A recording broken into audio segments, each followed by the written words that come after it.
আমার নাম জিয়া রাহাত। আজ আমি একটি কবিতা পাঠ করব। বিদ্রোহী কবির কবিতা লিচু চোর।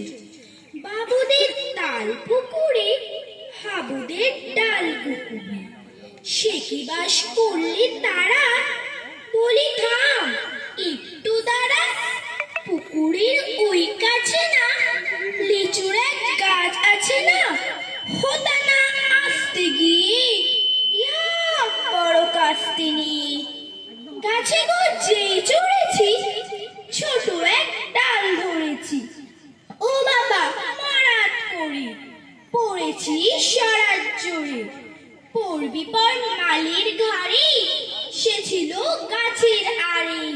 বেটা ভাই বড় নচ্ছার, ধুমাধুম গোটা দুচ্ছার। দিলে খুব কিলো ঘুষি, একদম জোরসে ঠুসি। আমিও বাগিয়ে থাপুর, দেহাওয়া চাপিয়ে কাপড়। লাফিয়ে টিঙ্গু দেওয়াল, দেখিয়ে ভেটরে শেয়াল। আরে দেখ শেয়াল কোথা, ভোলাটা দাঁড়িয়ে হোতা। দেখে যেই আঁকে ওঠা, কুকুরও চললে ছোটা।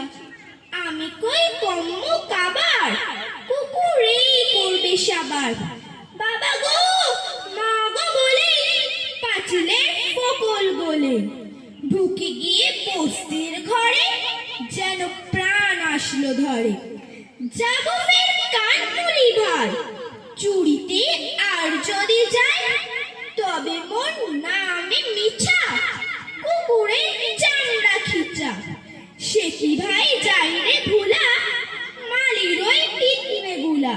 কি বলিস ফের হত্যা, তওবা নাক খোপ্তা। ধন্যবাদ।